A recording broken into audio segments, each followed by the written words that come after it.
Assalamualaikum warahmatullahi wabarakatuh. Alhamdulillah wa bihi nasta'in. Asyhadu an la ilaha illallah wahdahu la syarika lah. Wa asyhadu anna sayyidana Muhammadan 'abduhu wa rasuluh. Wa nusalli wa nusallim ala hadzal nabiyil karim سيد المرسلين وعلى آله وصحبه أجمعين. أما بعد، أيها المؤمنون اتقوا الله، أوصيكم وإياي بتقوى الله، فقد فاز المتقون. Muslimin dan muslimat, mudah-mudahan dirahmati Allah Subhanahu wa taala. Di dalam sebuah hadis عن زينب بنت جحش رضي الله عنها أن النبي صلى الله عليه وسلم استيقظ من نومه وهو يقول لا إله إلا الله ويل للعرب من شر قد اقترب فتح اليوم من ردم يأجوج ومأجوج مثل هذه وعقد سفيان بيده 10. قلت يا رسول الله أنهلك وفينا الصالحون؟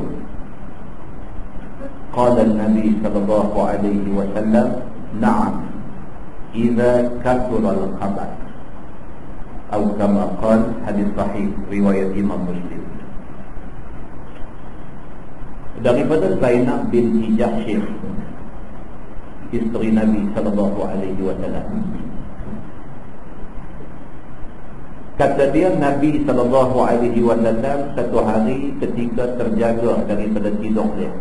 Zainab binti Jahsh ni isteri Nabi. Isteri Nabi ada 11. Di antaranya ialah Zainab binti Jahsh, dia daripada keturunan Yahudi. Dia menceritakan satu kejadian, satu peristiwa ketika Nabi SAW bermalam di rumah dia.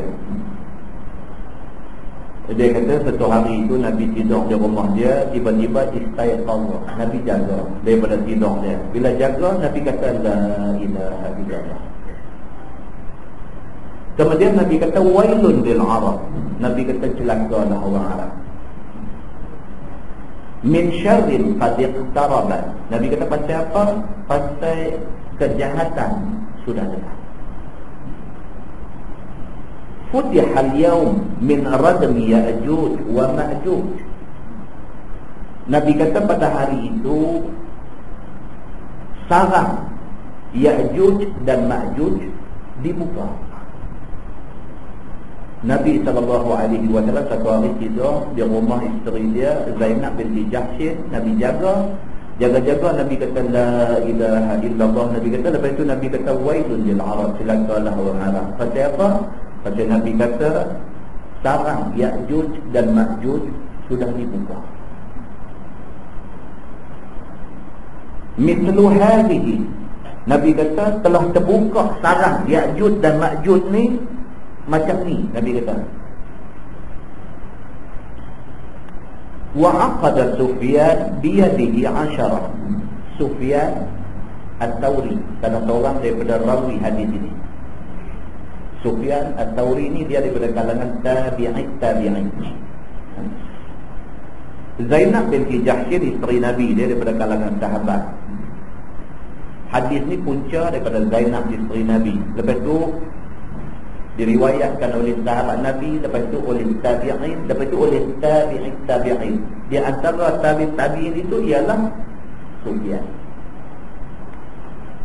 Sufyan kata ketika Nabi SAW kata sarang Ya'juj dan Ma'juj ini terbuka, wa aqada Sufyan biyadihi 10. Sufyan tunjuk dengan tapak tangan dia dengan jari dia yang 10. Dia kata Nabi SAW kata apabila sarang Ya'juj dan Ma'juj ni terbuka betang ni, Nabi kata, Nabi tunjuk 10 jari ni, terbuka betang ni cukup untuk mencelakakan orang semua. Nabi kata. Qultu, Zainab kata dekat Nabi, bila Nabi sebut macam tu, Nabi tengah tidur, tiba-tiba Nabi jaga, Nabi kata la ilaha illallah. Lepas tu Nabi kata celakalah orang-orang Arab ni. Pasal apa? Akan sampai satu hari di mana Allah buka pintu sarang Ya'juj dan Ma'juj. Allah buka banyak ni aja, besar ni aja, sudah cukup untuk membawa kecelakaan. Bila Nabi SAW kata macam tu, Zainab kata dekat Nabi, dia kata, ya Rasulullah, anahlik. Zainab kata, ya Rasulullah, adakah kita semua akan binasa apabila Ya'juj dan Ma'juj ni keluar? Wa fina salihun. Zainab kata, kalau sekiranya masa Ya'juj dan Ma'juj ni keluar, orang-orang yang saleh ada ramai, adakah kita akan binasa juga? Qala Nabi SAW, Nabi bersabda, Nabi kata na'am, Nabi kata binasa. Iza kathural khabar, apabila kejahatan semakin banyak. Hadis itu hadis sahih riwayat Imam Muslim. Tuan-tuan boleh rujuk di dalam Sahih Muslim di bawah tajuk tentang fitnah dan tanda-tanda kiamat. Muslimin dan muslimat yang dirahmati Allah sekalian, kalau sekiranya kita panjang umur, kita akan tengok apa yang Nabi sebut dalam hadis-hadis sahihnya ini sebagai tanda-tanda besar kiamat nak jadi. Di antara tanda-tanda besar yang diceritakan dalam banyak hadis Nabi SAW, dia kata munculnya Dajjal. Sebelum Ya'juj dan Ma'juj ni, Dajjal dulu.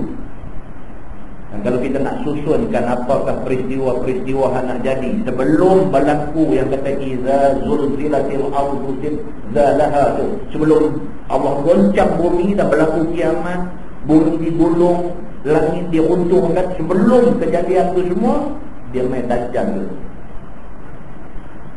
Dan disebut oleh Nabi SAW di hadis-hadis sahih Nabi kata Dajjal muncul di antara Syam dan Iraq, di antara negeri Syria dan Iraq. Ni kawasan ada bergolak lah ni, dia area tu tempatnya. Bila keluar saja Dajjal ni, Nabi kata rosak segala-galanya, depan belakang kiri kanan dia rosak semua. Bila Nabi SAW cerita tentang kemunculan Dajjal dan kerosakan yang akan terhasil dengan kemunculan Dajjal ini, Nabi kata, ya ibadallah fatbutu. Nabi kata, wahai hamba-hamba Allah, tetapkanlah pendirian hamba. Nabi kata, bila hampa jumpa benda ni, bila hampa jumpa, bila ditakdirkan hampa panjang umur, kalau ditakdirkan Allah umur hampa ada, hampa jumpa dengan yang kata Dajjal ni, fatbutu. Nabi kata, maka hendaklah hampa teguhkan, hampa tetapkan pendirian hampa menghadapi fitnah Dajjal ini. Sahabat tanya Nabi, ya Rasulullah, berapa lama Dajjal akan ada di atas muka bumi ni? Nabi kata, arba'una yawman. Nabi kata, Dajjal bila dia muncul aja di atas muka bumi ni, dia akan duduk bermaharaja lela di atas muka bumi ni arba'una yawman, 40 hari.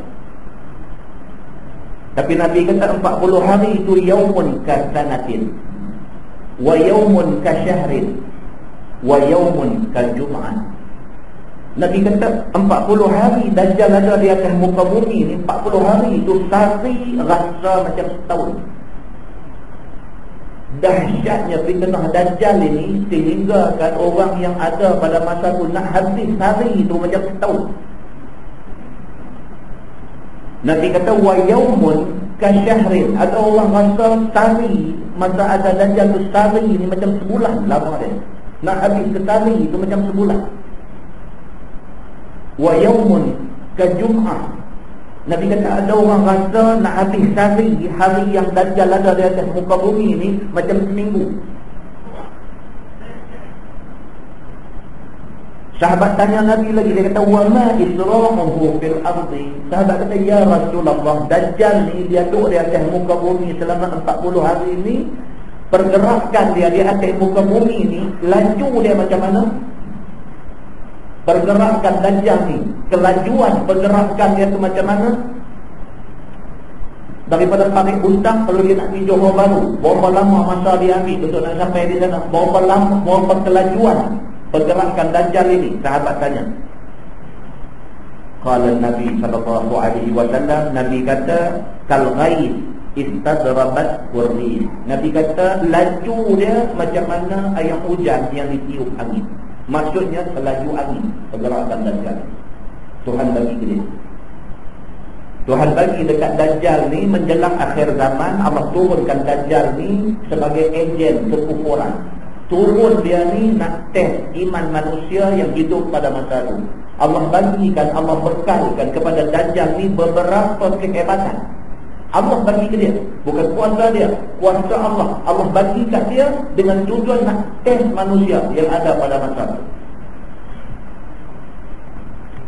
Direngkahkan dalam hadis tentang Dajjal, tentang akhir zaman, tentang tanda-tanda besar kiamat ini. Dia kata Dajjal, dia akan ajak semua orang yang ada pada masa itu suruh beriman dengan dia, suruh kata dia Tuhan. Dan Dajjal pada masa itu dia tengok ke langit, dia kata dekat langit turun hujan, hujan akan turun, bumi akan subur dengan semata-mata. Nabi kata Dajjal akan pergi daripada satu tempat ke satu tempat sampai tidak ada tempat di atas muka bumi ni yang Dajjal tak pijak kaki. Maknanya taman kerja ni dia main. Dia main. Satu-satunya bumi yang Allah Subhanahu wa ta'ala pelihara daripada dijijak kaki oleh Dajjal ialah Madinah. Kerana di sana tersimpan jasad yang mulia, jasad Nabi sallallahu alaihi wasallam. Dia sampai di pinggir kota Madinah, dia tak boleh masuk. Diterangkan benda ni di dalam hadis sahih riwayat Bukhari dan Muslim. Maka Dajjal ni mana tempat dia pergi, dia suruh semua orang mengaku kata dia Tuhan, dan dia tunjuk dekat orang-orang yang ada di depan dia kuasa yang katanya kuasa dia. Mana-mana penduduk yang memilih, mana-mana manusia yang memilih untuk beriman dengan dia, tempat manusia itu duduk akan terima nikmat. Dia suruh langit turunkan hujan, dia perintahkan bumi suruh jadi subur. Maka langit turun hujan, bumi jadi subur. Mana tempat yang Dajjal sampai, dia minta supaya orang terima dia sebagai Tuhan, dan penduduk tempat tu tak mau terima dia sebagai Tuhan. Bahkan penduduk tu kata dekat dia, jelas hanglah Dajjal yang disebut oleh Nabi kami, Nabi Muhammad sallallahu alaihi wasallam. Dia tak kata apa, dia berjalan begitu sahaja. Nabi kata dia pergi saja, bumi itu jadi kering kontang. Apa pun tak ada di bumi itu, jadi susah habis orang yang duduk di bumi. Ujian yang Allah Subhanahu wa ta'ala bagi kepada manusia, ujian kedatangan Dajjal. Dia sampai di satu tempat, dia tunjuk lagi kuasa dia. Dia dakwa kata dia Tuhan. Apa percaya tak percaya kata aku Tuhan. Manusia ada percaya, ada tak percaya. Dia panggil satu budak muda. Nabi kata dia belah badan budak muda tu terbelah dua. Hak satu dia baling pi. Nabi kata sejauh anak panah boleh pi. Nabi kata dia belah dua badan budak tu, sebelah dia baling pi, sebelah dia tinggal kat dia. Hak dia baling pi tu pi sejauh mana anak panah boleh pi. Nabi kata dia baling pi sampai ke sana. Lepas tu dia panggil mai balik. Mai balik badan tu bercantum balik dan gelak berdekah-dekah depan dia. Dalam hadis Nabi sallallahu alaihi wasallam, Nabi kata summa yad'uhu fayuqbalu wa yatahallalu wajhuhu yadhhak. Nabi kata dia panggil balik badan dia belah tu, dia panggil balik badan tu bangkit sebelah, jalan-jalan mai balik dekat dia dengan wajah yang berseri-seri dan gelap di depan dia. Dia kata dekat orang yang duk tengok semua, tak percaya lagi kata aku Tuhan. Ujian ni akan main. Nabi sebut dulu lagi. Dalam keadaan Dajjal bermaharajalela di atas muka bumi ni, Nabi kata ketika itulah ba'athallahul Masih ibn Maryam. Allah menurunkan Nabi Allah Isa al-Masih. Dalam keadaan Dajjal tu bermaharajalela, segenap bumi dia tidak dia sampai, dia tunjuk kekuatan dia, dia dakwa ketuhanan dia. Dalam keadaan macam tu, ba'athallahul Masih, Allah membangkitkan Nabi Allah Isa alaihi salam, yang Allah buat nak duduk satu tempat yang Allah mengetahui. Allah hantar balik Nabi Isa mai. fayanzilu 'inda al-manaratil bayda syarqiyyah Dimashq. Nabi Allah Isa alaihi salam akan muncul berhampiran dengan Damsyik. Dia kata di sebelah timur Damsyik muncul Nabi Allah Isa alaihi salam. Tentu ini hadis sahih riwayat Imam Muslim. Apabila mai sahaja Nabi Allah Isa alaihi salam, Nabi bersabda, Nabi sallallahu alaihi wasallam kata, "Fala yahillu likafir yajidu riha nafsi illa mata." Nabi Allah Isa alaihi salam bila dia turun saja di atas muka bumi ni, nafas dia buih nafas dia keluar. Kalau sekiranya orang tu orang yang beriman kepada Allah Subhanahu wa taala, bau wangi. Tapi kalau sekiranya orang tu orang kafir, dia tercium aja bau nafas Nabi Allah Isa, illa mata. Nabi kata mati orang kafir. Kita pernah dengar hadis ini? Tak dengar, kita tak dengar. Dia cerita begitu, hadis ini lama dah. Hadis itu ada dalam Sahih Bukhari, hadis itu ada dalam Sahih Muslim, hadis tentang fitnah akhir zaman ni, dan ini di antara hadis-hadis yang sahih. Kita tak baca, kita tak tahu. Jadi Nabi Allah Isa alaihi salam, Nabi Muhammad kata bila dia dibangkitkan oleh Allah, dia mai saja di muka bumi ni, nafas dia tu Allah tak izin orang kafir cium. Sampai aja keciuman orang kafir ni, mati dia lah. Nabi Allah Isa alaihi salam, tugas dia yang pertama selepas diturunkan balik ke muka bumi ini ialah memburu Dajjal. Maka dicarinya Dajjal ini. Akhirnya Nabi Allah Isa alaihi salam jumpa Dajjal berhampiran dengan Baitul Maqdis. Dalam hadis dia kata dekat Babul Luddin. Dia kata dekat Bab Lut, iaitu berhampiran dengan Baitul Maqdis. Bila dia jumpa sahaja Dajjal di sana, Dajjal mati dibunuh oleh dia. Habis cerita Dajjal. Ini hadis yang sahih. Tuan-tuan boleh jumpa lagi dalam buku-buku Indonesia ni. Dia buat main lagi macam-macam. Dia kata Nabi Isa turun main dengan tongkat Nabi Musa dengan pakai yang itu. Tidak ada keterangan di dalam hadis yang sahih.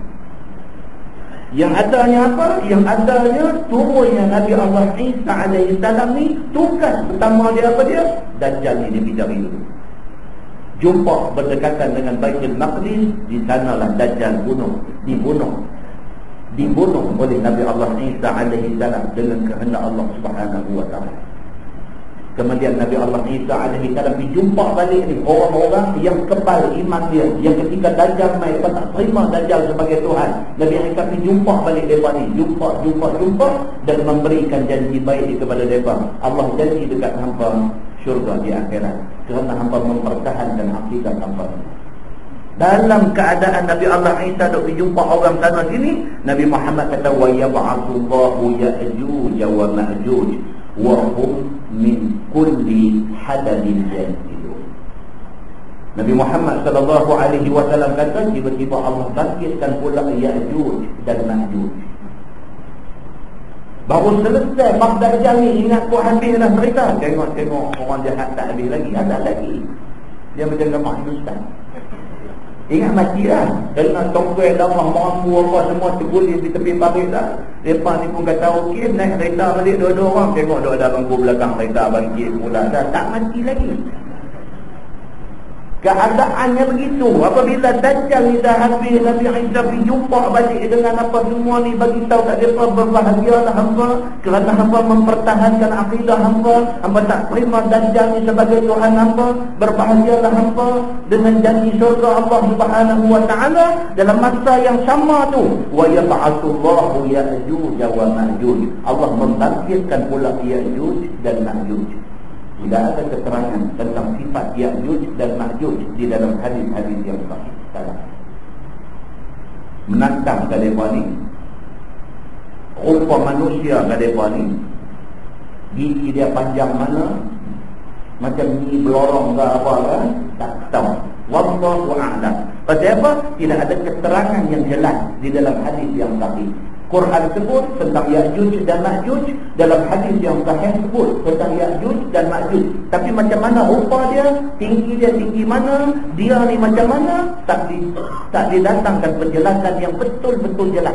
Tetapi Ya'juj dan Ma'juj ada. Quran sebut, dan Nabi memperincikan sikit tentang Ya'juj dan Ma'juj ini. Dan turunnya mereka ni min kulli hadabin yansilun, turun daripada tempat yang tinggi. Wallahu a'lam. Allah memerintahkan Nabi Allah Isa alaihi salam supaya bawa orang-orang yang beriman kali ni, yang tak ikut Dajjal kali ni, bawa mereka ni naik ke satu bukit, duduk di sana semua. Dalam masa yang sama, Ya'juj dan Ma'juj ni keluh berkepul-kepul, punya ramai. Mereka lengkong kawasan tempat duduk Nabi Allah Isa dengan sahabat-sahabat dia. Kena lengkong bukit. Nabi Muhammad sallallahu alaihi wasallam kata, dia kata hatta yakuna ra'sus thawr li ahadihim khairan min 100 dinar li ahadikum al-yawm.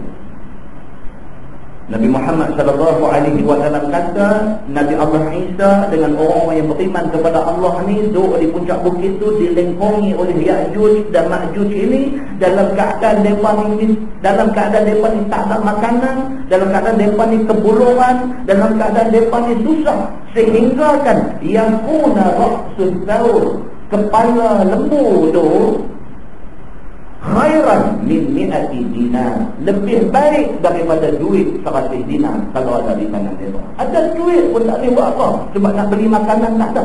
Kalau ada kepala lembu, kalau ada rangka kepala lembu tu, itu lebih berharga bagi mereka pada masa itu. Nah, abang kata Nabi Allah Isa alaihi salam dengan orang yang beriman yang ada sama dengan dia ni, makanan tak ada. Kalau duit ada 100 dinar, ada 100 dinar pun tak ada guna. Ada duit, makanan tak ada. Maka kata Nabi Muhammad sallallahu alaihi wasallam, Nabi Allah Isa alaihi salam tak tahu nak buat apa. Dia ajak sahabat-sahabat dia, orang yang beriman pada masa itu, pakat duduk dan berdoa kepada Allah Subhanahu wa taala, minta Allah selamatkan mereka daripada Ya'juj dan Ma'juj ini. Itu saja boleh buat, tuan-tuan. Yang kata doa ini senjata orang yang beriman. Dalam keadaan yang jadi hari ini di Palestin ke, di Lebanon ke, di mana dunia ke, senjata orang yang beriman yang paling utama doa. Tapi nak boleh jadi orang yang berdoa itu, doa dia dimakbulkan oleh Allah, itu satu benda susah. Nabi Allah Isa alaihi salam kalau sekiranya kira dengan logik akal dia memang tak boleh lawan dengan Ya'juj dan Ma'juj yang ramai ni. Dalam hadis dia cerita apa? Ya'juj dan Ma'juj ni bila keluar, mereka sampai di satu kawasan Telaga Padariyah, satu kawasan buhairah, satu kawasan pasir yang cukup besar, yang air cukup banyak. Satu kumpulan Ya'juj dan Ma'juj, kumpulan pertama sampai di situ, mereka minum air buhairah tu, air tasik itu kering. Sehingga kan orang pergi selepas itu tengok kawasan ni kering. Mereka kata, bukankah dulu di sini air banyak? Mana pergi air ni semua? Air ni semua gerombolan Ya'juj dan Ma'juj yang pertama saja minum habis. Hadut mai lagi ada. Maknanya kalau sekiranya Nabi Allah Isa alaihi salam nak menghadapi Ya'juj dan Ma'juj ni, tak boleh. Yang ada dekat Nabi Isa pada masa itu apa dia? Doa. Dia ajak orang-orang yang beriman yang ada dengan dia, dia kata kita doa kepada Allah, minta Allah selamatkan kita daripada Ya'juj dan Ma'juj ada merejut di bawah ni. Dengan kehendak Allah Subhanahu wa taala, Allah buat turunkan satu penyakit kepada Ya'juj dan Ma'juj ni. Turun penyakit tu mati bergelimpangan Ya'juj dan Ma'juj ni sekali mata. Entah percayalah Tuhan ni, dia kalau dia nak tolong, otak fikir tak dapat. Macam mana Tuhan boleh tolong? Pokoknya ialah Tuhan nak tolong kan tak mahu. Yang tu ya. Apa yang berlaku di Lebanon, apa yang terjadi di Palestin, apa yang terjadi di seluruh dunia hari ini, pokok pangkalnya Allah nak tolong kan tak mahu. Yang tu ya. Kalau Allah boleh tolong Nabi Muhammad waktu perang Badar dulu, waktu pun malaikat ni murdifin, turun ni berduyun-duyun, bersop-sop, turun sehingga kan Nabi SAW dalam perang diapit oleh dua malaikat yang berjubah putih, Sehingga kan sahabat nampak siapa ni dua orang stranger, orang yang tak pernah mereka tengok sebelum ni. Duk apit Nabi. Mana Nabi di kiri kanan ada? Siapa mereka ni? Bila habis perang nak tanya Nabi, ya Rasulullah, siapa yang jubah putih duk ada kiri kanan tu? Nabi kata, itulah malaikat yang Allah hantar untuk bantuan. Kalau Allah boleh hantar malaikat bantu Nabi pada masa tu, Allah juga boleh hantar untuk bantu orang Islam di mana-mana tempat dalam dunia ni hari ini. Tapi pokok pangkalnya ialah bantuan Allah kena main. Allah tak boleh bantu orang Islam hari ini. Pasal apa? Pasal orang Islam hari ini buat masalah banyak sehingga akan menghalang bantuan daripada Allah Subhanahu wa taala. Dan kembali Allah menurunkan bantuan dia bila diceritakan dalam hadis esok ni, bila turun Nabi Allah Isa alaihi salam. Lagi sekali Allah tunjuk bantuan dia main macam mana. Doa saja Allah buat turun main penyakit mati bergelempang Ya'juj dan Ma'juj ini. Sehingga kan apabila dah tengok semua mati, Nabi Isa kata dekat orang yang beriman, jom kita turun nak pijak bumi, tak boleh. Every single space mayat Ya'juj dan Ma'juj. Tak ada bumi yang boleh letak tapak kaki, penuh dengan bangkai Ya'juj dan Ma'juj. Bila tengok macam tu, Nabi Isa kata dekat orang-orang yang beriman yang ada sama dengan dia kata kita minta tolong kepada Allah Subhanahu wa taala sekali lagi, minta supaya Allah tolonglah macam mana pun bagi clear bangkai-bangkai ini. Nak berjalan tak boleh. Dalam hadis sahih riwayat Imam Muslim, Nabi SAW bersabda, Nabi kata, fayursilullahu tayran ka'anaqil buh fatahmiluhum fatatrahuhum haitsu syaa Allah. Nabi kata sebaik sahaja Nabi Isa angkat tangan minta kepada Allah, ya Allah tolonglah selesaikan masalah bangkai Ya'juj dan Ma'juj yang banyak ni. Angkat saja tangan, fayursilullahu tayran. Allah hantar main burung. Tiba-tiba saja lepas Nabi Isa berdoa, main burung. Burung apa? Ka'anaqil buh. Burung yang seumpama, yang sebesar tengkuk unta. Ka'anaq tengkuk. Al-buh, unta. Tak tahu main mana. Tiba-tiba main burung besar, dia besar tengkuk unta. Burung tak tahu mana main. Tuan-tuan, Ababil dulu pun burung juga, tak tahu main mana juga. Apabila Abraham nak serang Kaabah, Allah Subhanahu wa taala hantar main dekat tentera Abraham ni, Ababil tarmidi bi hijaratin min sijil. Tuhan boleh hantar main apa juga makhluk dia. Dia boleh hantar main. Semua benda ni pun adalah tentera Allah Subhanahu wa taala. Nabi Allah Isa alaihi salam angkat tangan minta saja, Allah hantar main burung sebesar tengkuk unta. Fatahmiluhum, burung ni kerja dia satu aja, dia jadi majlis pembandaran. Dia main, dia cekak, dia tangkap ni segala menantang bangkai Ya'juj dan Ma'juj hak penuh di atas muka bumi ni, dia tangkap saja, fataqrahuhum haitsu syaa Allah. Dia pergi buang di tempat yang dikehendaki Allah Subhanahu wa taala, kelia bumi ni. Habis selesai burung ni buat kerja, Allah rahmai hujan yang cukup lebat, bersihkan bumi. Sehingga kan kata Nabi SAW, bersihnya bumi pada ketika itu seumpama kaca yang jernih. Tentu panjang umur kita tengok. Saya sangat percaya dengan hadis Nabi. Walaupun dengar dia agak tapi itu yang Nabi kata. Kalau tak percaya hadis ni, tak tahu di Mekah atau di Madinah, buat apa ni Nabi? Kalau tak percaya hadis ni, hadis sahih tuan-tuan, riwayat Imam Muslim. Kalau tak percaya hadis ni, tak usah simpan duit nak pergi buat haji, nak pergi umrah, tak usah, tak ada guna. Kalau tak percaya hadis ni, tak usah sampai di Madinah nak pergi ziarah makam Nabi, nak kata Assalamualaikum ya Rasulullah, tak usah. Pasal apa? Pasal kita tak percaya apa Nabi kata. Kita nak pergi bagi salam dengan Nabi, buat apa? Kita tak mau jadi manusia yang double standard. Kita tak mau jadi satu manusia yang ada dua pendirian. Kita tak mau begitu. Di satu ketika tunjuk sayang sangat dekat Nabi, di satu ketika nak Nabi kata mau pakai. Tak mau macam tu. Kita nak jadi orang Islam, orang Muslim yang mukmin kepada Allah Subhanahu wa taala, orang Islam yang betul-betul beriman dengan apa yang Allah dan Nabi kata. So, Nabi Muhammad SAW bagi tahu kat kita benda ni, kita percaya. Kata Nabi SAW lagi, kemudian bumi itu disuburkan oleh Allah Subhanahu wa ta'ala sehinggalah keberkatan di merata-rata.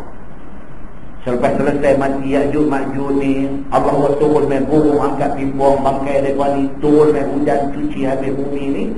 Allah Subhanahu wa ta'ala turunkan keberkatan kepada bumi ini, tumbuh segala tumbuh-tumbuhan yang baik-baik. Dan Nabi kata sehinggalah pada masa tu seekor unta susunya boleh diminum oleh penduduk satu kampung. Berkat. Ini yang kata definisi berkat. Dalam Islam bila kata berkat, apa dia berkat? Berkat tu maksud dia apa? Apa yang Allah bagi kat kita cukup, itu berkat. Orang tua-tua dulu buat bendang, buat apa-apa semua, betul-betul hasil daripada bendang dia, hasil daripada apa. Kalau dibahagi-bahagikan balik setahun 12 bulan, bahagi balik sebulan jatuh dalam 600-700 ringgit saja hasil dia. Tapi di Mekah apa semua, alhamdulillah hutang tak ada hidup lain. Orang hari ni jadi executive, jadi managing director, jadi apa-apa semua gaji belah-belah ribu, puluh-puluh ribu. Mekah tak ada duit, dia kata duit tak ada. Tentang tengok berkatnya tidak ada. Bukan duit tak ada, berkat tak ada. Sikit tapi cukup, itu berkat. Kalau banyak pun tak cukup, itu tak berkat. Keberkatan kata Nabi SAW diturunkan ke atas muka bumi ni. Sampai seekor unta, susu dia boleh diminum oleh penduduk satu kampung. Dan seekor biri-biri, Nabi kata susu dia boleh diminum oleh satu keluarga besar. Berkat. Cukup. Orang tua-tua dulu buat bendang, pendapatan kurang lebih 600 ringgit, 700 ringgit. 7 anak dia masuk universiti. Cukup belajar. Muslimin dan muslimat yang dirahmati Allah sekalian. Nabi kata fa bainama kum kadzalik iz ba'athallahu rihan thayyibah. Dalam keadaan kemakmuran, keberkatan, Allah bagi macam yang disebutkan tadi ini, dalam keadaan macam tu, iz ba'athallahu rihan thayyibah. Allah wa'mai satu rih, satu angin yang thayyibah, angin yang baik. Ulama hadis kata angin itu angin sejuk. Allah wa'mai satu angin sejuk, dia menyelinap masuk di bawah ketiak orang-orang yang beriman, maka mati orang-orang yang beriman. Macam tu keadaan. Siapa yang pada masa tu dia beriman kepada Allah Subhanahu wa ta'ala, Allah tahu orang yang beriman ni, Allah wa'mai rihan thayyibah, Allah wa'mai dekat dia angin yang baik, angin yang sejuk ni, dia masuk di dalam ketiak orang-orang mukmin ni, mati lah. Maka seronoklah orang-orang kafir bila tengok orang-orang baik-baik semua pakat mati, seronok mereka. Dalam seronok mereka ni lah berlakunya kiamat yang dahsyat. Mati orang beriman, mati macam tadi, mati orang kafir, dilipat bumi, dihempak langit dan sebagainya. Hadis itu hadis sahih riwayat Imam Muslim. Tuan nak lebih lanjut, lebih detail, lebih jelas, cari dalam Sahih Muslim di bawah tajuk fitnah dan tanda-tanda kiamat. Mudah-mudahan mukadimah itu memberi manfaat kepada kita semua, insya-Allah. Kita menggunakan tafsir Nurul Ihsan jilid 4. Nurul Ihsan jilid 4, kita masih lagi berada dalam tafsir surah Al-Hujurat. Surah Al-Hujurat muka surat 107. Muka surat 107 kita sambung ayat 12. A'udzubillahi minasyaitonir rajim. Ya ayyuhallazina amanu ijtanibu katsiran minadh-dhann.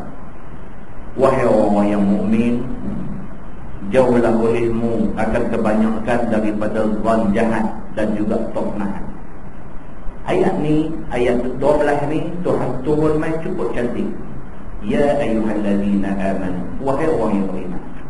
Kalau betul hamba beriman kepada Allah Subhanahu wa ta'ala, ijtanibu katsiran minadh-dhann, hendaklah hamba jauhi daripada perasaan buruk sangka dan suka nak tohmah orang lain. Kalau betul hamba orang yang beriman, yang ni tak mau ada kat hamba. Tak mau tengok orang ni ingat macam ni, tengok orang ni ingat macam ni, tengok orang ni ingat macam ni, duk rasa orang semua teruk duk rasa kita elok. Itu bukan orang beriman. Orang beriman tak macam tu. Jauhi daripada sifat suka tohmah. Tohmah ni maksudnya tuduhan yang berupa fitnah. tohmah orang tu, tohmah orang ni, jatuhkan nama orang tu, aibkan orang ni. Kalau kamu orang yang beriman, Allah kata jangan ada sifat ni. Inna ba'dal zanni ithmun, bahawasanya setengah daripada zan ataupun tohmah itu dosa. Sesungguhnya sebahagian daripada sangka-sangka kita tu salah, maka salah tu berdosa.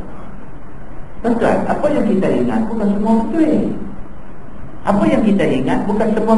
Kita duduk tengok dia ni, kata dia ni lah, kalau mati mampus dia dengan Tuhan macam mana. Kita tak tahu dia mati Tuhan nak terima dia atau tak terima dia, kita mana tahu. Kita siapa? Kita nak tahu orang ni macam ni, orang ni macam ni.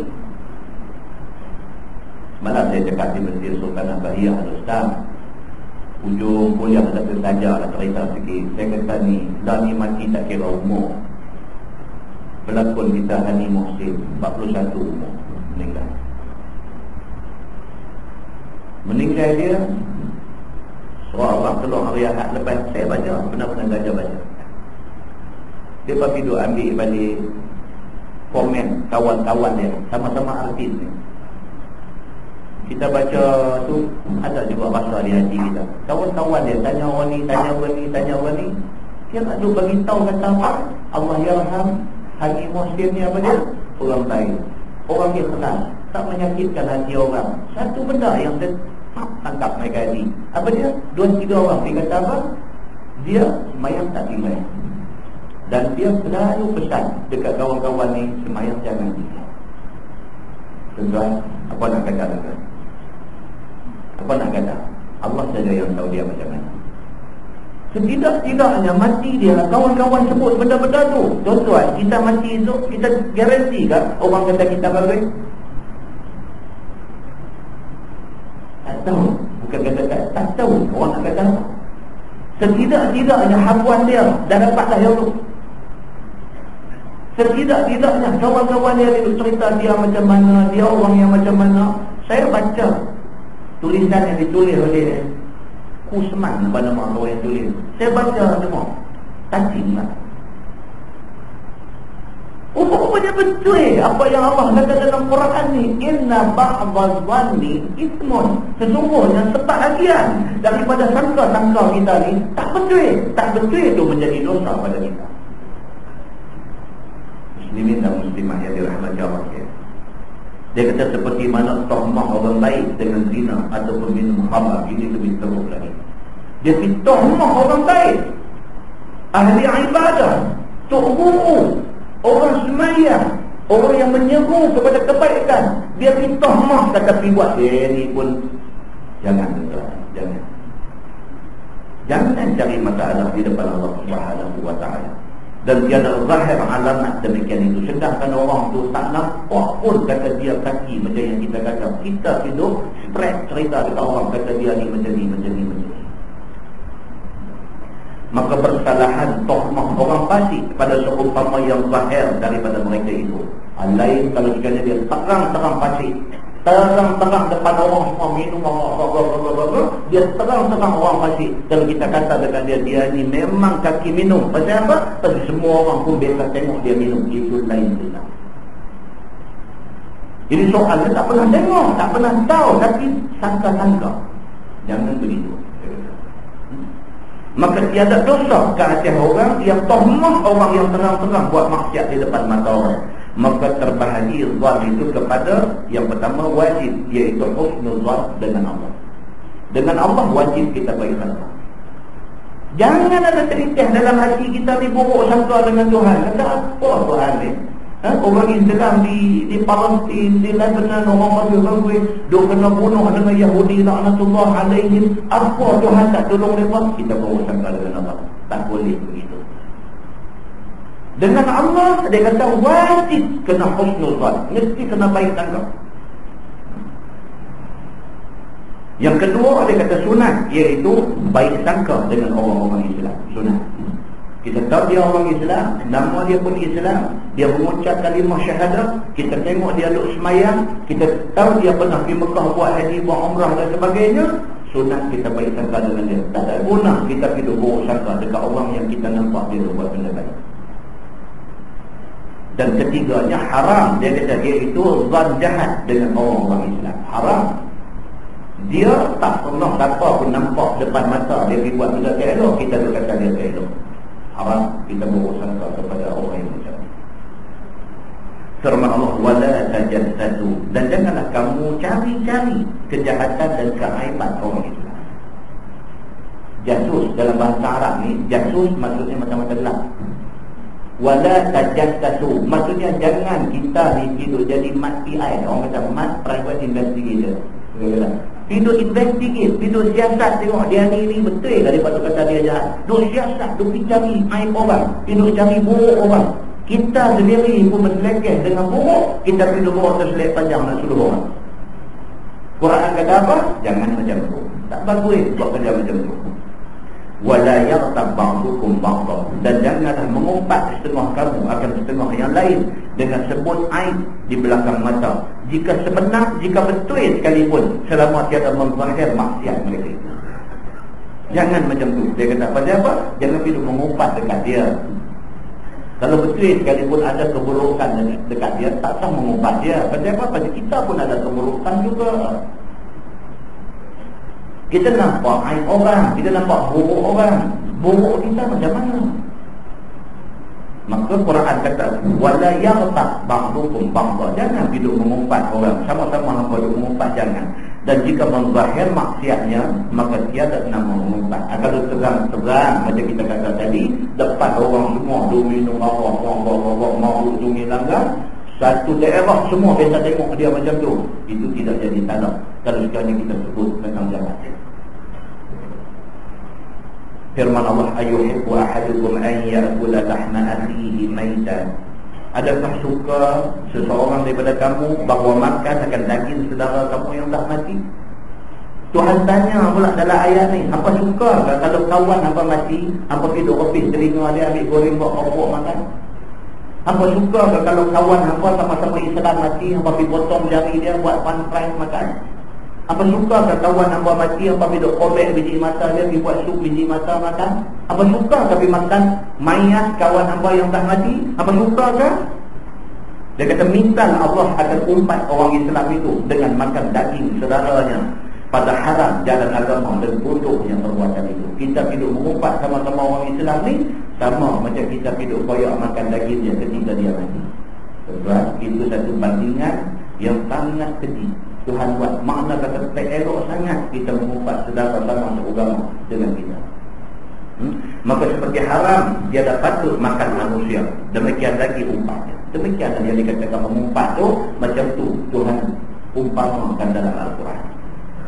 Firman Allah, fakaridumu, maka benci kamu akan dia, yang ini akan makan daging saudara kamu itu. Tuhan tanya, Tuhan jawab.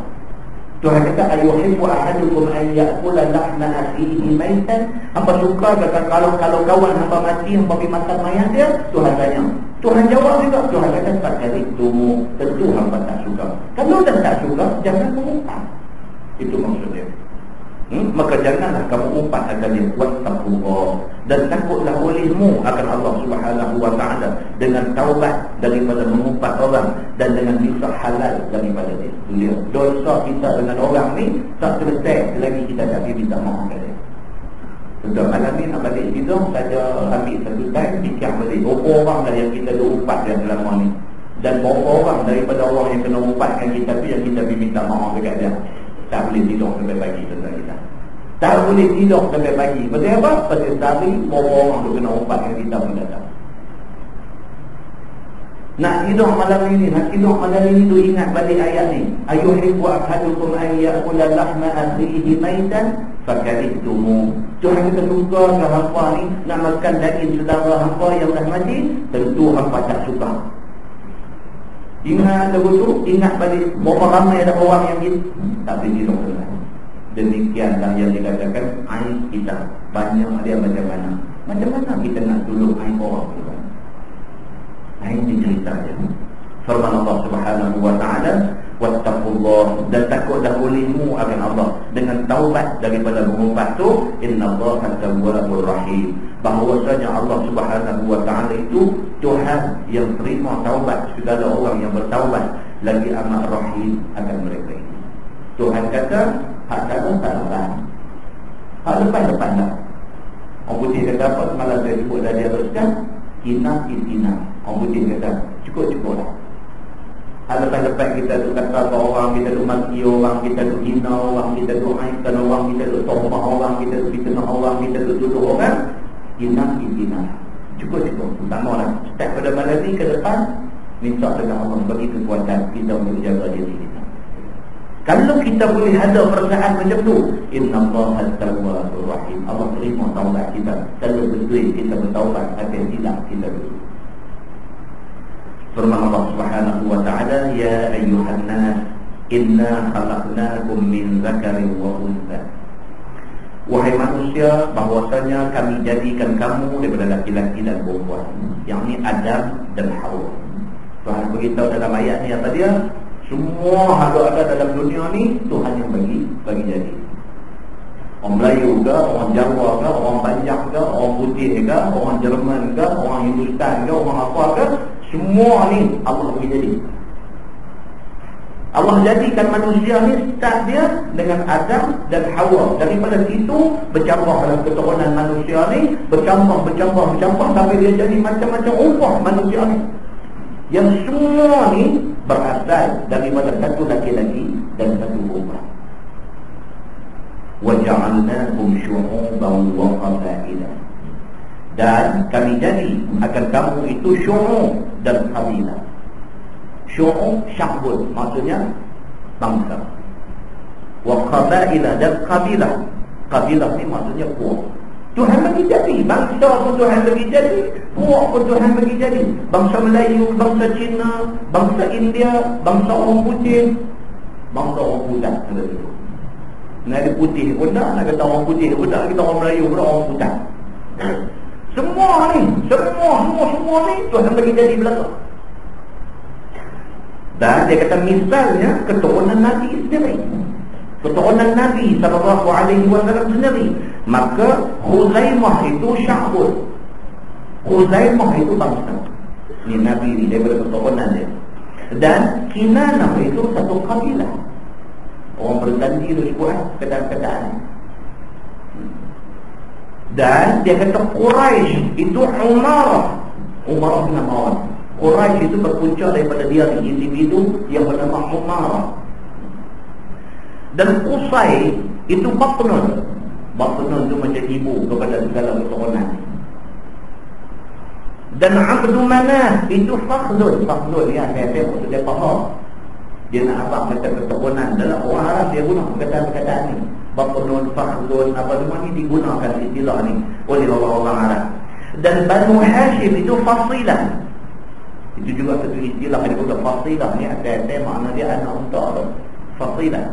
Tapi digunakan sebagai istilah oleh orang Arab. Dia menjadi satu term dalam bahasa Arab yang bermaksud kumpulan-kumpulan manusia di bawah ni.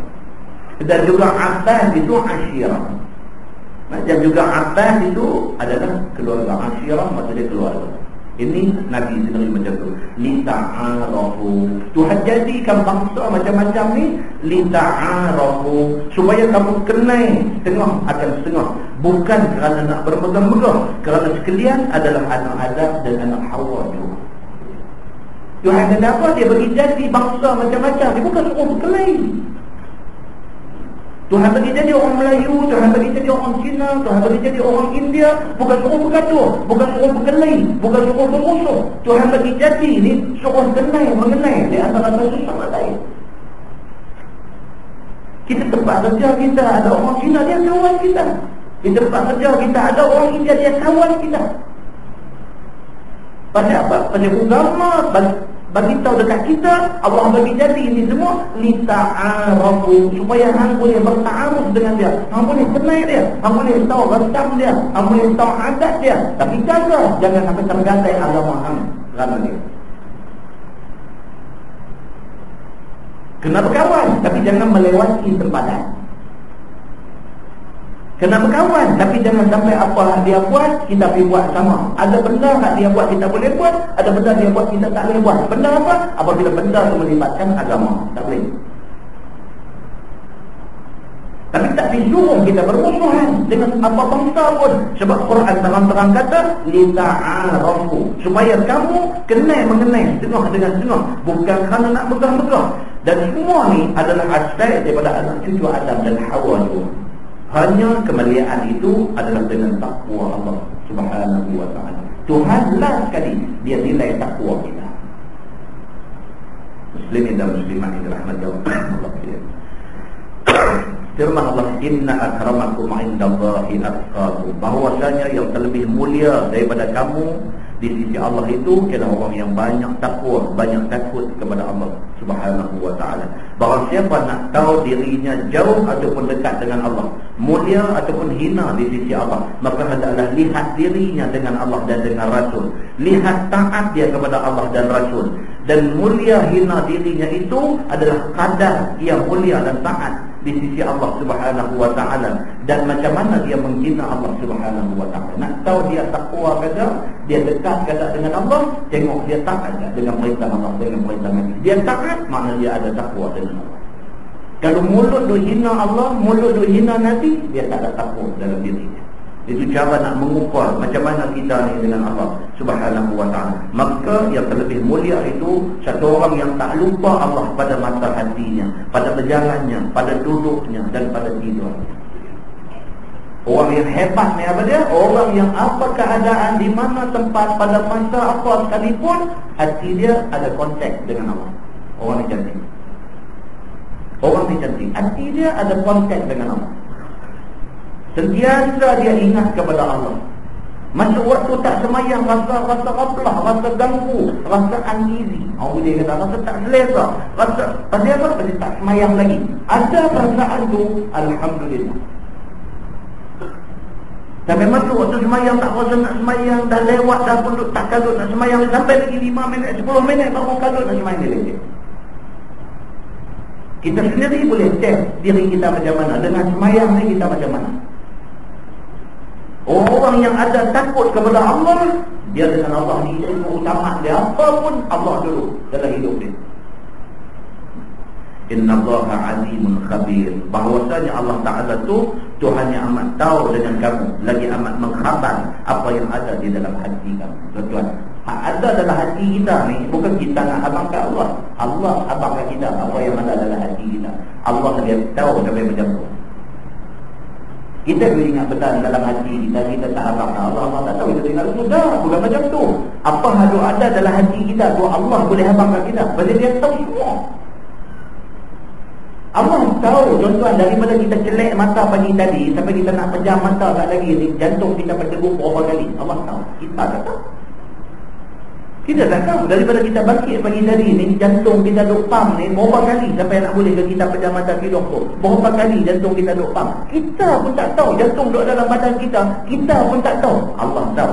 Allah tahu, bukan saja daripada kita celek sampai kita tidur 24 jam tu berapa degupan jantung kita. Allah tahu.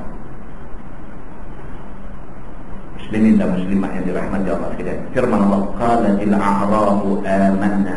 Telah berkata orang-orang Arab yang ni jemaah daripada Bani Asad, telah beriman kami dengan hati kami. Sekumpulan orang Arab daripada Bani Asad, mereka main depan Nabi, mereka declare depan Nabi, mereka isytihar depan Nabi, mereka kata amanna. Mereka kata, wahai Rasulullah, kami beriman dengan Allah. Qul lam tu'minu walakin qulu aslamna. Tuhan terus suruh Nabi kata balik dekat mereka ni, kata olehmu wahai Muhammad kepada mereka ni, kamu tak beriman lagi, tetapi katalah telah Islam kami, telah menurut hukum Islam dan telah taat kepada dia. Tuhan nak differentiate, Tuhan nak membezakan antara iman dengan Islam. Kita duk declare, duk abang, duk isytihar, duk mengaku depan orang kata aku ni beriman dengan Allah. Mana kita tahu kita beriman dengan Allah? Bila mai suku ni, bila mai Bani Asad ni, orang Arab ni mai jumpa Nabi, dia berkata dekat Nabi, amanna, kami dah beriman. Allah suruh Nabi abang dekat mereka, lam tu'minu, hampa tak beriman lagi, walakin qulu aslamna, tapi hampa hanya layak kata kami ni dah Islam dah. Sebab iman itu dia satu tingkat di atas. Islam tu bila mengucap asyhadu an la ilaha illallah sudah Islam. Tapi bukan semua orang yang mengucap tu beriman kepada Allah. Dia Islam, tetapi belum tentu dia beriman kepada Allah. Iman itu satu tahap di atas, one step higher, satu step lagi di atas. Bila main mereka ni kata mereka dah beriman, Allah suruh Nabi abang betul, apa baru Islam saja. Walamma yadkhulul iman fi qulubikum, dan tiada masuk iman pada dalam hati kamu itu sampai sekarang ini. Tuhan tahu, ni yang kata Tuhan tahu. Tuhan tahu kata hang sebenarnya tak beriman lagi. Hang baru Islam saja, iman tu tak sampai di hati hang lagi. Dan tetapi diharap agar iman tu masuk. Mudah-mudahan iman tu akan main kemudian. Tapi buat masa ni hang Islam saja, hang belum beriman dengan Allah Subhanahu wa taala. Firman Allah, wa in tuti'u Allah wa rasulahu la yalikum min a'malikum syai'an. Dan jika kamu taat dan ikut suruh Allah dan suruh Rasulnya, nescaya tiada mengurang Allah daripada segala amalan kamu itu suatu daripada pahalanya. Yang itu Tuhan janji. Tuhan kata siapa juga daripada kalangan orang Islam, orang yang beriman kepada Allah ni, kalau sekiranya dia buat apa amalan pun, banyak mana Tuhan janji, banyak tu Tuhan bagi. La yalikum min a'malikum syai'an. Tuhan tak akan kurang sikit pun pahala amalan yang dia bawa. Kalau Allah kata, hamba buat satu kebaikan, aku bagi 10 pahala, Allah akan bagi 10, Allah tak akan potong bagi 5. Itu maksudnya. Senyum ke Allah, jumpa dengan Allah senyum. Senyum tu satu kebaikan, itu khair, itu kebaikan, itu 10 pahala. Kalau kita senyum, Allah janji kata buat satu kebaikan bagi 10, dia akan bagi 10. Dia tak akan kurang sikit pun. Banyak mana dia janji, dia akan bagi. Kata Allah ni dia, inna Allah la yukhliful mi'ad. Allah dia tak ucap janji. Dia kata, dia bagi. Macam mana dia kata benda baik, dia nak bagi, macam itulah juga orang yang derhaka, dia janji nak bagi azab, dia akan bagi. Allah Subhanahu wa taala tidak mungkir janji. Firman Allah, innallaha ghafurur rahim. Bahwasanya Allah Taala itu Tuhannya amat mengampuni bagi orang mukmin, lagi rahim dengan mereka itu dunia dan akhirat. Tuan, Allah ni dia tunggu dia nak ampun kita. Kita aja sombong, tak minta ampun dekat dia. Banyak orang tuan-tuan hari ini semayang, habis semayang, Assalamualaikum warahmatullahi, Assalamualaikum warahmatullahi, ambil sejadah lempar masjid gitu ya. Tak doa minta apa-apa dekat Allah, sombong dengan Allah. Kira nak cepat, kira nak cepat. Assalamualaikum warahmatullahi, Assalamualaikum warahmatullahi, masjid dia sombong dengan Allah. Allah nak bagi kalau minta, tapi tak minta, oh sombong. Demikian juga Allah nak ampun hamba-hamba dia ni. Allah nak ampun, tapi hamba dia tak minta ampun. Quran kata ud'uni astajib lakum. Allah minta, aku nak bagi. Tuhan kata manusia tak minta. Sombong dengan Allah Subhanahu wa taala. Membayangkan benda ni, kita buat benda ni, masalahnya kita buat, kita sombong dengan Allah. Di hari akhirat itu, bila kita terdedah dengan bala, dengan malapetaka, dengan azab Allah Subhanahu wa taala, masa tu nak minta, bukan masa untuk kita minta kepada Allah. Kerana hari itu yaumul jaza, dan itu adalah hari Tuhan nak balas atas apa yang kita buat di atas dunia. Bukan hari minta, bukan hari nak ibadat, bukan hari nak sembah dia, bukan hari lah. Hari itu hari Tuhan nak balas saja. Ingat balik hadis kursi yang Nabi SAW kata, Allah berfirman, Allah kata dia turun tiap-tiap malam. Dalam hadis kursi, hadis sahih, Allah Subhanahu wa taala kata dia turun pada tiap-tiap malam, pada sepertiga akhir. Tiap-tiap malam Allah turun ila sama'id dunya. Dia kata ke langit dunia. Allah turun mai ke langit dunia. Allah seru daripada langit dunia ni. Allah kata siapa daripada kalangan hamba ni yang nak minta ampun kepada aku akan ampunkan dia. Tak ada siapa bangkit waktu itu semayang nak minta ampun kepada Allah. Allah aja ni nak ampun ni, kita tak minta ampun. Punya sombongnya kita dengan Allah Subhanahu wa taala. Oh tuan, baca hadis-hadis macam ni dia takut. Dia takut. Pasal apa? Takut kesombong kita tu, kita takut. Demikian yang dikatakan manusia ni, dia macam tu. Dan dia kata yang terlebih mulia Maka yang terlebih mulia itu seorang yang tiada lupa Allah pada mata hatinya, pada berjalan, pada duduk dan pada mana itu dia. Kemudian innamal mu'minuna allazina amanu billahi wa rasulih summa lam yartabu. Dan bermula segala orang yang mukmin, sebenar-benar mukmin itu ialah mereka yang beriman dengan Allah, beriman dengan rasulnya, kemudian tak ada syak mereka itu pada iman. Yang betul-betul beriman ni apa dia? Yang betul-betul dia percaya Quran, percaya hadis Nabi. Dia percaya sungguh. Kalau orang mai kat dia habaq kata ni ayat Quran ni, dia tengok, dia baca, dia kata apa maksud ayat ni, tengok maksud dia. Ulama tafsir macam mana, ambil kitab tafsir, baca, dia kata okey, sami'na wa ata'na. Aku dengar, aku taat. Amin. Alhamdulillah. Kalau orang mukmin kata ayat Quran tunjuk ni, tengok ni, Quran kata benda ni, dia kata kalau nak ikut semua orang aku habis. Ada tuan-tuan, macam ni ada. Mulut dia jadi macam tu. Dengan agama ni dia tak tahu apa. Hati dia ni reject. Dengan agama ni reject. Dia sensitif sangat. Bila sebut agama dia sensitif, dia nak bercakap lebih kurang pasal agama. Apa saya jadi macam ni? Ni macam hadut jadilah ni. Tak mau Islam ni. Nak keluar daripada Islam sampai ambil lawyer, sampai lawan, sampai apa. Nak keluar daripada Islam. Apa ni? Islam ni rahmat untuk dia. Kerana Islam tu untuk dia ada peluang masuk syurga. Dia tak mau ke rahmat ni. Apa ni? Tak mau sampai sungguh-sungguh, sampai nak lawan-lawan, sampai nak ambil lawyer, sampai nak pergi mahkamah. Oh, dia tak mau Islam. Apa ni? Islam appear di make up dia. Tak boleh tengok tu. Perkataan Islam tu tak boleh tengok. Nak padam bang Islam tu. Apa ni? Fitnah yang menimpa umat hari ini memang macam tu tuan-tuan. Tak mau dia kepada Islam, sedangkan Islam ni yang nak jadi tiket dia untuk masuk surga itu ni, dia tak mau.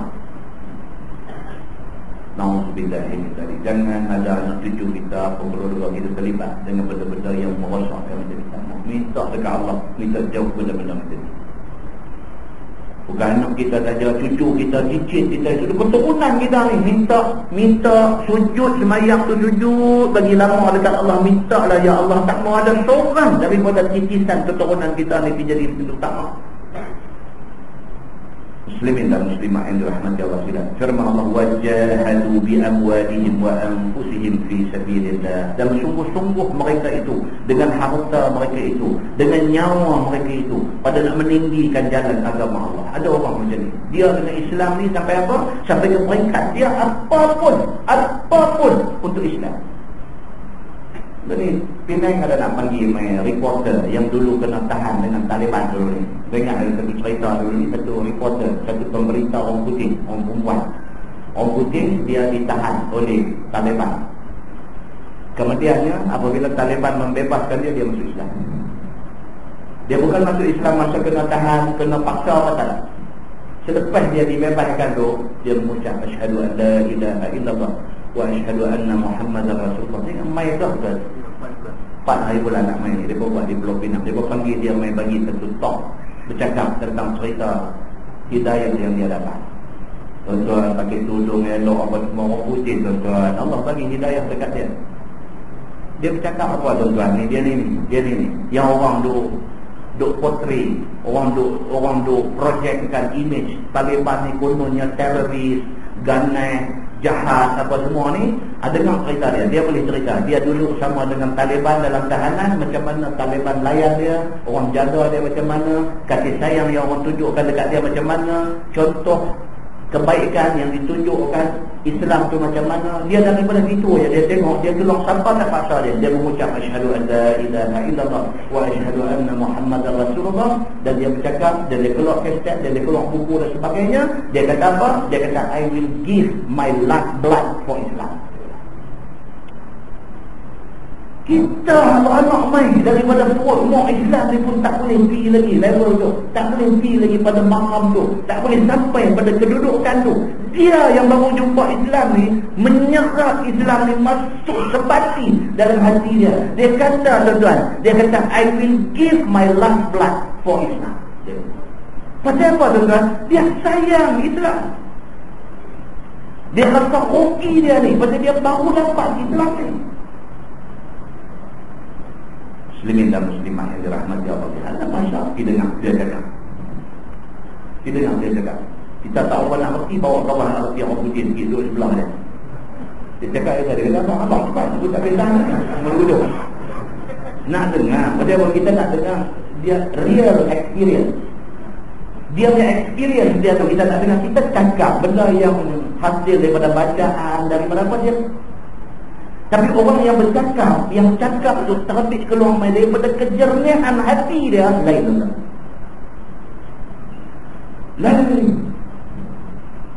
lain.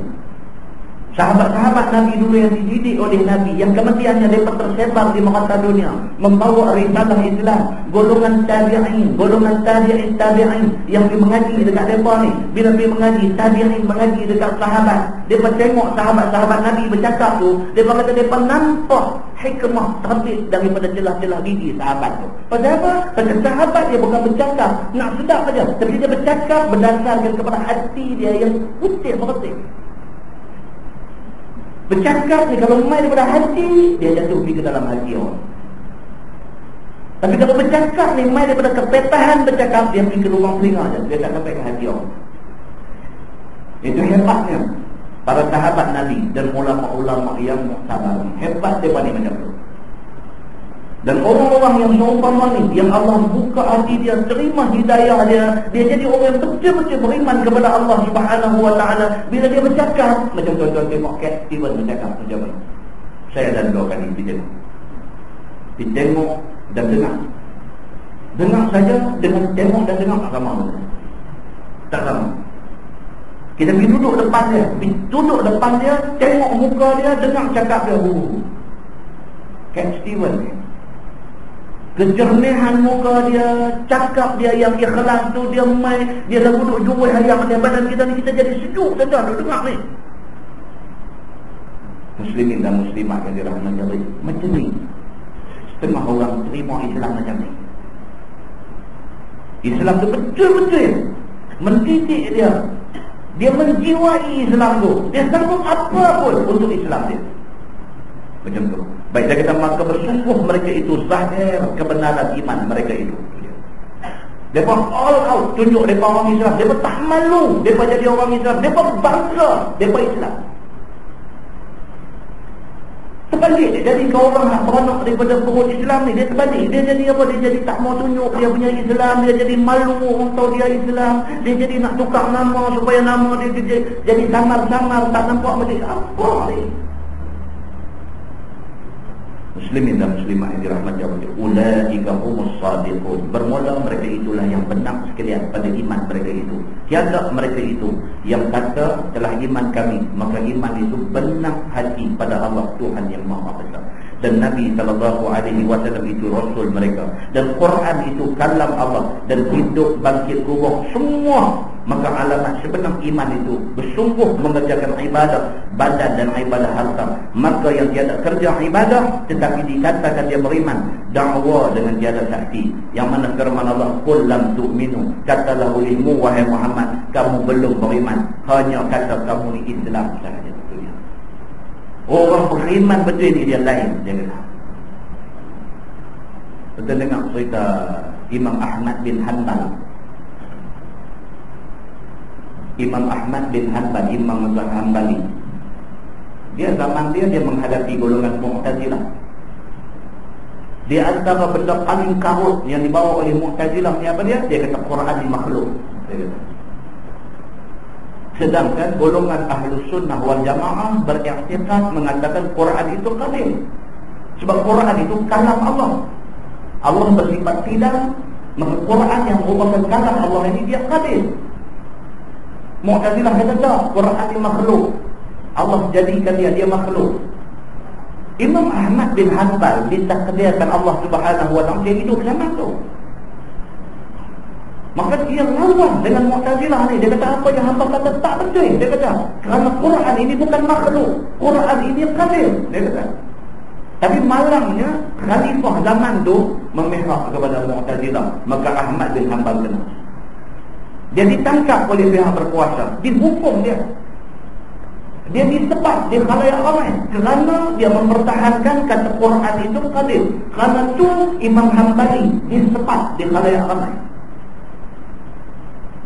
Tiap-tiap kali sebatan kena dia belakang dia berdebar kena sekali dia kata bismillah. Nama kata nak berundok dah sekali sebat lagi sekali bam dia belakang la haula wala quwwata illa billah. Tuan ni yang dia kata iman dia ni. Muslimin dan muslimat yang dirahmati Allah sekalian. Apa yang Allah sebut dalam Quran ni ada contoh dia. Dah berlaku satu zaman dulu. Macam mana orang menghargai Islam dan iman yang Allah bagi ke mereka. Firman Allah, qul atu'allimuna Allah bi dinikum. Kata olehmu ya Muhammad, adakah kamu nak khabar kepada Allah tentang agama kamu? Yang ni kamu nak habaq dekat Allah kata kamu beriman? Tuhan tanya. Tuhan kata dekat Nabi Muhammad, tolong tanya mereka kan? Tolong tanya mereka, awak mereka nak habaq kat aku ke? Kata mereka beriman. Aku ni siapa? Aku tak tahu kan kata orang ni Islam, orang ni beriman. Aku ni siapa? Awak mereka kan nak kena habaq kat aku? Kata mereka beriman. Tuhan tanya ni dalam bentuk sindiran. Tuhan sindir. Tuhan sindir. Macam apa? Apa ni kita nak dihabaq kat Tuhan apa? Tuhan tu habaq kat kita tu banyak benda kita tak tahu. Tengok kita wala kita lebih pandai pada Tuhan. Kita nak dihabaq kat Tuhan. Kalau diluahkan lagi skop ayat ni, kalau diluahkan lagi apa macam kita hari ni, kita nak dihabaq kat Tuhan. Kata orang yang dah berumah tangga, kalau dia berzina, kita nak rejam dengan batu tu tak sesuai lah zaman moden. Bolehkah kita nak dihabaq betul kat Tuhan? Bolehkah kita ni ada kapasiti kita sebagai hamba Allah, sebagai manusia biasa yang bergantung penuh kepada belah ihsan Allah Subhanahu wa ta'ala, tiba-tiba Tuhan kata kita nak bantah, kita nak habaq hal lain dekat Tuhan. Kita kata hal ni Tuhan tak apa sesuai lah ni, kita kena buat dulu ni. Tuhan kata ingat hang siapa? Ingat aku siapa? Ayat ni lah Tuhan tanya apa? Atu'allimuna Allah bi dinikum. Apa nak ajak Allah ya tentang agama hamba? Agama hamba tu aku yang buat turun, aku suruh hamba ikut. Bukan aku suruh hamba ni ajak aku balik pada agama ni. Betul faham tak? Tak faham. Tak faham ngaji lah. Orang kata sudah terang lagi dulu. Sampai macam tu Tuhan sebut dalam Quran. Hal agama ni jangan nak diajak Tuhan. Agama ni Tuhan yang buat turun. Tuhan suruh kita ikut. Bukan dia suruh kita cakap pandai nak tolak agama dia. Wallahu ya'lamu ma fis samawati wa ma fil ardh. Sedangkan Allah Subhanahu wa ta'ala itu dialah Tuhan yang tahu barang yang dalam segala langit dan barang yang dalam segala bumi. Tuhan sendiri. Apa nak ajak aku tentang agama Allah? Tuhan kata ni, aku nak beritahu dekat hamba. Bila ni tu ni, aku nak beritahu dekat hamba. Jangan kata hamba nak ajak aku tentang agama ni.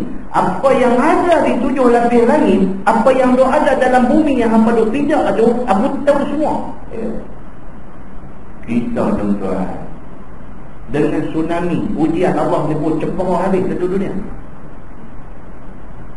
Baru kena di Aceh, kena sebahagian daripada Malaysia dan sebagainya. Baru kena tu memang kabut ni buat sistem tanda amaran awal lah apalah semua betul-betul ni.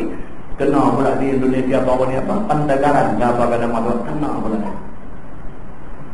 Bila kena aja tengok Presiden Susilo Bambang. Dia kata apa? Dia tahu buat kenyataan. Hari ni kena selang 2 hari. Dia buat kenyataan. Dia kata kerajaan Indonesia tak boleh lah nak tanggung. Dia kata pasal apa? Pasal berturut-turut 6 kali dah malapetaka menimpa Indonesia. Tak boleh tolong lah. Dia mengharapkan bantuan daripada negara-negara sekitar. Tuan, dia nak tunjuk kata apa? Manusia ni bila kena dengan Allah lembut lutut, jatuh terduduk. Hang kena sekali, hang nak tunjuk hang boleh tahan. Dia bagi 2 kali, boleh 3 kali, 4 kali, 5 kali, 6 kali habis. Lain-lain cari ayat semayang minta, ya Allah tolonglah kami, janganlah uji kami sampai kami tak boleh nak tahan. Dengan Allah jangan main. Allah Subhanahu wa ta'ala tahu dah berapa kali lagi tsunami nak main sebelum berlaku kiamat. Allah tahu dah tsunami nak mai ke depan itu ni berapa kali lagi. Allah tahu tempat mana nak kena. Allah tahu berapa orang yang akan terkorban dalam tiap-tiap kali tsunami. Allah tahu laki-laki berapa orang, perempuan berapa orang. Allah tahu budak-budak berapa orang. Allah tahu tiap-tiap seorang daripada mangsa mati pukul Allah. Allah tahu dah. Nak apa lagu mana lagi? Kita dah belajar sifat 20 ni ilmu apa? Ilmu Allah lah tu. Allah tahu sampai macam tu. Kalau begitu yang ada kepada Allah, siapa kita ni nak ditolak apa yang Allah kata? Muslimin dan muslimat yang dirahmati Allah sekalian. Firman Allah, wallahu bi kulli syai'in alim. Dan Allah Subhanahu wa taala dengan tiap-tiap sesuatu itu Maha mengetahui. Tuhan tunjuk ayat itu macam tu. Dia kata, aku tahu semua. Cukup. Aku tahu semua.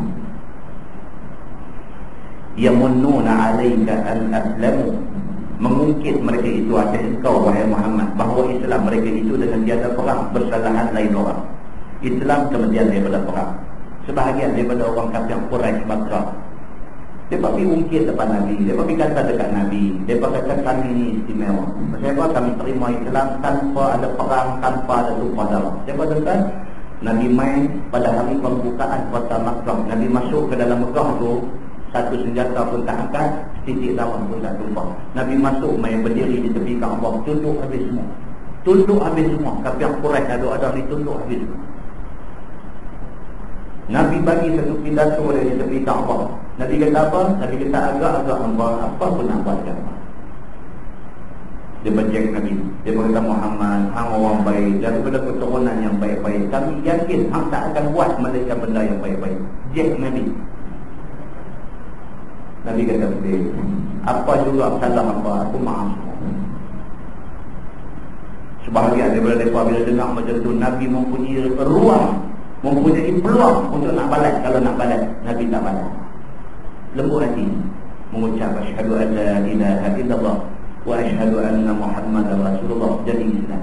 Tak lama lepas tu ada sebahagian diungkit pula depan Nabi. Dia kata kami ni istimewa. Pasal apa? Pasal kami terima Islam, kami tak perang, tak tumpah darah, tak apa. Kami lain daripada hal lain lepas. Lain lepas, kita serang, kita kalah dalam kalah tu masuk Islam. Tak mahu macam tu. Kami dalam keadaan steril, kami masuk Islam. Ungkit. Kata dia pergi baik. Dia pergi ungkit di depan Nabi. Firman Allah, Qul la tamunnu alayya islamakum. Kata olehmu wahai Muhammad, janganlah hampa ungkit atas aku akan Islam hampa ni. Balillahu yamunnu alaikum an hadakum lil iman in kuntum shadiqin. Tetapi Allah lah yang patut mengungkit atas kamu, sebab Allah bagi hidayah kepada kamu untuk jadi beriman. Allah suruh Nabi Muhammad kiamat hadapan, hampa tak berhak untuk nak ungkit apa-apa. Hampa jangan ungkit kata hampa masuk Islam istimewa. Jangan ungkit macam tu. Pasal apa? Pasal yang layak ungkit ni Allah saja. Pasal apa? Pasal Allah pilih hampa untuk nak bagi hidayah. Allah pilih hampa untuk terima hidayah. Allah boleh ungkit kalau dia nak ungkit. Dalam banyak-banyak anugerah, Allah pilih banyak ni untuk terima hidayah. Itu anugerah yang Allah bagi dekat hampa. Allah boleh ungkit anugerah dia. Hampa tak layak nak ungkit apa-apa di depan Allah Subhanahu wa ta'ala. Jika ada kamu itu benar-benar beriman kepada Allah Subhanahu wa ta'ala. Firman Allah, innallaha ya'lamu ghaibas samawati wal ardh. Bahwasanya Allah Subhanahu wa ta'ala itu Tuhan yang tahu barang yang gaib dalam langit dan di bumi. Wallahu basirun bima ta'malun. Dan Allah Subhanahu wa ta'ala itu Tuhan yang amat melihat dengan barang yang dikerjakan oleh mereka itu daripada kebajikan dan kejahatan. Tiada tersembunyi sesuatu pun daripada pengetahuan Allah Subhanahu wa ta'ala. Kita buat apa pun tuan tahu. Tuan-tuan buat apa? Isteri tuan-tuan tak tahu, anak tuan-tuan tak tahu, jiran sebelah rumah tuan-tuan tak tahu, adik-adik tuan-tuan tak tahu. Tapi tuan-tuan ada buat satu benda baik, Allah tahu. Tak boleh cerita ke orang-orang kata kita apa pun bagi kat mereka. Kita ada satu benda kita dah buat, Allah tahu. Allah mengganjarkan kita apa yang kita buat tu dengan ganjaran yang dijanjikan dia. Sama juga kalau kita buat jahat, siapa pun tak tahu, Allah tetap tahu. Allah tetap akan balik kejahatan kita tu sesuai dengan jahat yang kita buat di atas dunia. Wallahu a'lam. Lepas ini insya-Allah kita masuk surah Qaf. Surah Qaf Makkiyah.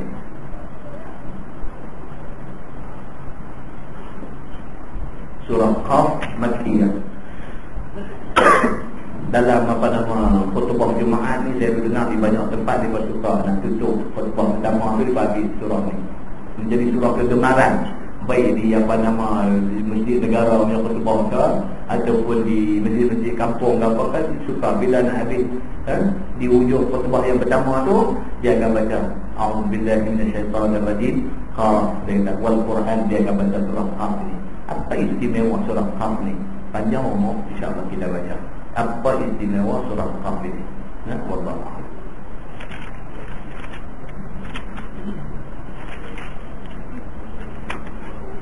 Ada 6 muka surat. 6 muka surat kita ada kuliah aja lagi.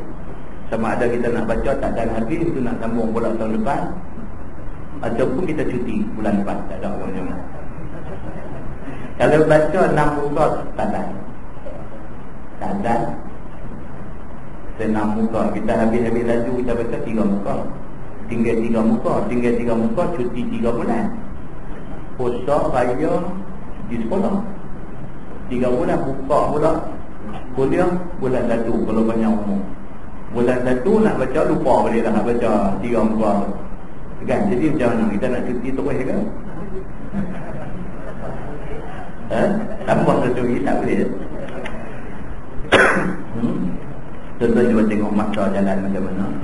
Cuba tengok masa jalan macam mana. Puasa baru itu buat semayang tarawih. Tak sampai 2 bulan dah dengar. Ini dah ada 8 Rajab. 8 Rajab Sya'ban, Ramadan. Bulan 8 itu orang putih bulan 8 tak sampai hujung bulan dah masuk 1 Ramadan. Macam tu masa duk jalan. Masa duk jalan, duk habis sehari, duk habis minggu, duk habis bulan tuan-tuan. Apa kita buat? Apa yang kita buat? Kalau ditakdirkan Allah kita mati dalam masa terdekat ni, apa kita nak bawa balik menghadap Allah Subhanahu wa taala? Itu takut tuan. Ingat cukup takut. Di Al-Ustaz kemarin pun kita cerita benda macam ni juga. Hari musim lah. Sahabat saya satu ustaz di Kemangan, umur 39. Orang bagus, orang cukup bagus. Umur 39, duk mesyuarat di PPD, di Pejabat Pendidikan Daerah. Tengah duk mesyuarat, dekat nak pukul 4.30 dah. Tata kemeluar je tu. Habis umur. Postmortem tak dapat kesan apa-apa. Doktor tulis sudden death. 39. Hari musim 41.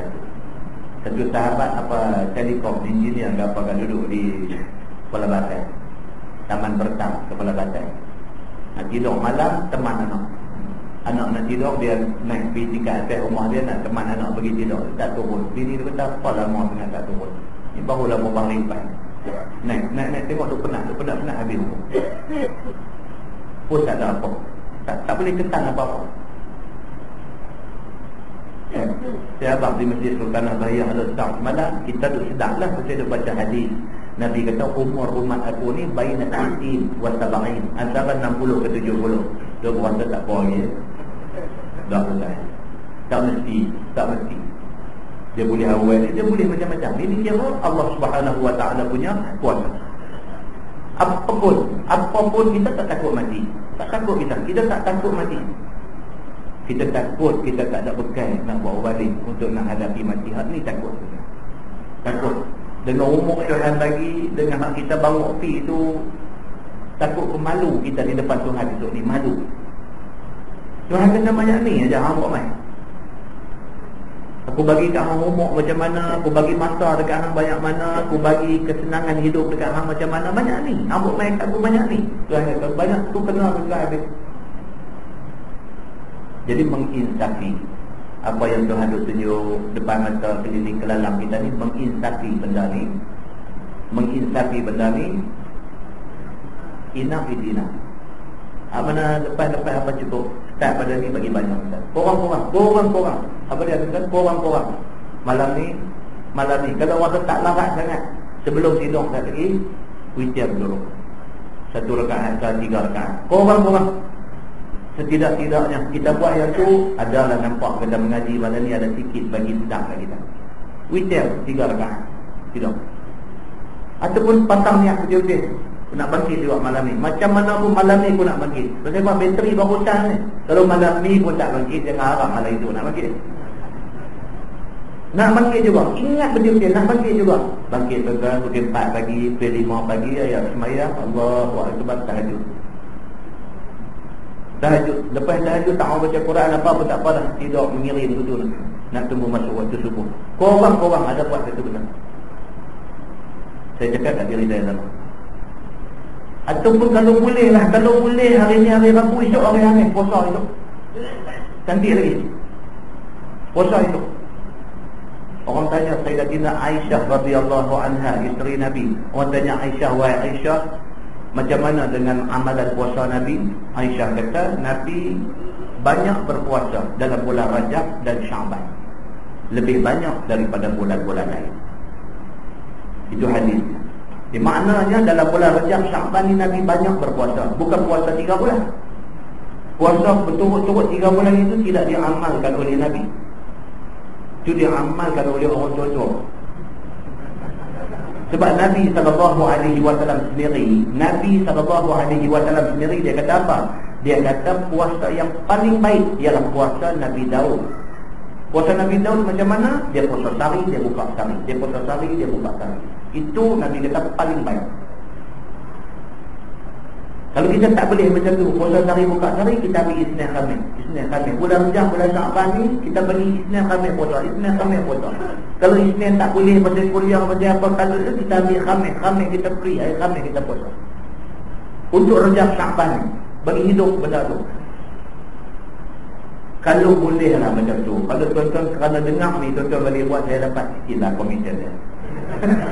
Dapat sikit. Dapat. Dan tuan-tuan pun dah dapat macam tu, balik kata kat orang perempuan di rumah dari kita, esok kita puasa. Perempuan kita ni tak ada apa nak makan sok ni. Sok mok kata kita. Apa ada kita makan esok kita puasa. Dia kata insyaAllah, alhamdulillah tuan-tuan. Tuan-tuan dapat sikit komisen kalau dia puasa. Cuba tuan-tuan, saya pesan dari saya pesan kat tuan-tuan semua. Kita cuba tengok setakat mana boleh buat. Selebihnya tak mampu kita serah dekat Tuhan, minta ampun kat Tuhan kita. Setakat ni kita boleh.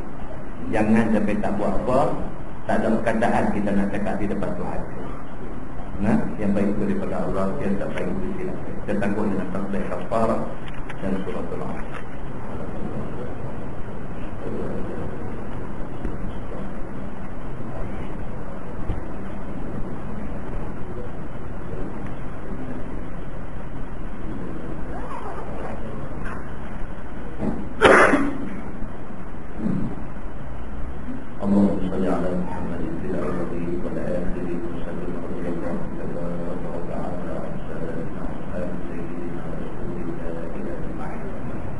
Bismillahirrahmanirrahim. Alhamdulillahi rabbil alamin. Hamdan wa ni'matan wa yukafi majida. Ya Rabbana lakal hamdu kama yanbaghi li jalali wajhika wa 'azimi sultanik. Radina billahi rabban wa bil islam dinan wa bi Muhammadin nabiyyan wa rasulan. Allahumma iftah 'alaina futuhal 'arifin warzuqna fahman nabiyyin bi jahi khatamil mursalin. اللهم فقهنا في الدين وعلمنا التأويل واهدنا صراطك المستقيم. اللهم انصر الإسلام والمسلمين وأذل الشرك والمشركين والكفر والكافرين والنفاق والمنافقين والظلم والظالمين وانصرنا على هؤلاء الذين يوعدوننا ويصدوننا عن سبيل الله. اللهم لا تدع لنا ذنبا إلا غفرته ولا مريضا إلا شفيته ولا هما إلا فرجته ولا دينا إلا أديته ولا مظلوما إلا نصرته ولا حاجة من حوائج الدنيا والآخرة إلا قضيتها يا رب العالمين. ربنا ظلمنا أنفسنا وإن لم تغفر لنا وترحمنا لنكونن من الخاسرين. اللهم اجعل جمعنا جمعا مرحوما وتفرقنا من بعده تفرقا معصوما. وصلى الله على محمد وعلى آله وصحبه وسلم والحمد لله رب العالمين. السلام عليكم.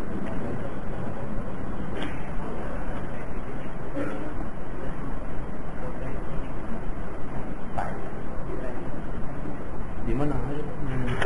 Di alur USM.